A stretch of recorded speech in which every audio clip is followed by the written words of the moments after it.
ஏசப்பா ஆதாம் ஏவால இருந்தா மனுஷனை உண்டாக்குன்னு சொல்றாரு. அப்போ நீ எப்படி ஜாதி எங்க இருந்து வந்துச்சுன்னு தெரியல எனக்கு. சரி, குரங்குல இருந்தா நீ உண்டான நீ சொல்றது உண்மையா இருந்தாலும் குரங்குல எப்படி நாடார் குரங்கு தேவர் குரங்குலாம் எங்க இருந்து வந்துச்சு? கோனார் குரங்கு, வன்னியர் குரங்கு, பறையர் குரங்குலாம் எங்க இருந்து வந்துச்சு? ஒரு குரங்குல இருந்தானே வந்திருக்கோம். உன் கூற்றின்படி அரசியல்வாதிகள் நினைச்சாங்கன்னா ஜாதியை ஒழிக்கலாம். ஓகேவா? ஜாதி தலைவர்கள் எதற்கு? உனக்கு நான் ஜாதி தலைவர்லாம் என்கவுண்டர் போட போகிறேன். இன்னைக்கு நைட்டோட நைட்டாக என்கவுண்டர் போடுவோம்.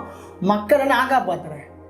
ஓகேவா? உன்னை எதுக்கு ஜாதி தலைவர் காப்பாற்றும்? நம்ம எல்லாருமே ஒன்று. ஜாதி சர்டிஃபிகேட்லாம் கிழிக்க மாட்டாங்க.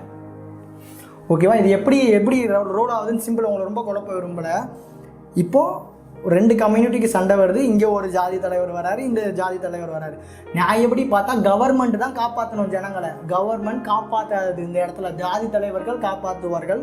இந்த ஜாதி தலைவருக்கு ஒரு க்ரௌட், இந்த ஜாதி தலைவருக்கு ஒரு க்ரௌட். இப்போ இந்த க்ரௌட் கன்வெர்ட் ஆகும் எப்படின்னா, இவர்களும் அரசியலில் வைப்பாங்க. யாராலும் வச்சுக்கோ, இவர்களும் அரசியலில் நிற்பாங்க, இவங்களும் அரசியலில் நிற்பாங்க. இந்த க்ரௌடோடைய ஓட்டை இவங்க கன்வெர்ட் ஓட்டாக மாற்றிடுவாங்க. ஓகேவா?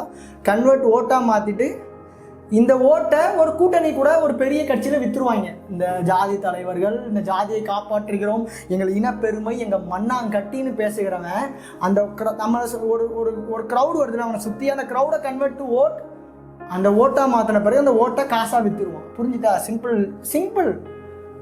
சிம்பிள் இவ்வளோ தான். உன்னை காசாக்குறாங்க தெரியாமல் உன்னை ஜாதியை காப்பாற்றுறான்.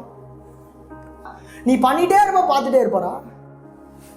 வருகிறார், the real king has come. உலகத்தை நியாயம் தீர்க்க இயேசு வருகிறார். Okay, ready to meet the God. உன் தேவனை சந்திக்க ஆயத்தப்படு. மனம் திரும்பு. என் மூஞ்சில ஒரு பெயிண்ட் அடி, ஊர் பெருமை, இவன் இந்த ஜாதியை சேர்ந்தவன் பெயிண்ட் அடி, இங்க பக்கம் மதம் பெயிண்ட் அடி. இந்த பொழப்புக்கு சகோதரர்கள் எல்லாம் புரிஞ்சுக்கோ, ஒற்றுமையாக இருக்கணும். கண்டென்ட்டை புரிஞ்சுக்கோ, உன்னை ஓட்டாக்கி உன்னை எப்படி காசு ஆக்குறான்றதை புரிஞ்சுக்கோ. வெளியே இருந்து பார்க்கும்போது நாங்கள் மத சார்பற்றவர்கள், ஆனால் அடியில் எல்லா வேலையும் நினச்சா இன்னைக்கு எல்லா ஜாதி தலைவர்களும் இன்னைக்கு நைட்டில் என்கவுண்டர் போட முடியுமா? முடியாத கவர்மெண்ட். உன்னை எதுக்கு அவன் காப்பாற்றணும், நான் காப்பாற்றுறேன்?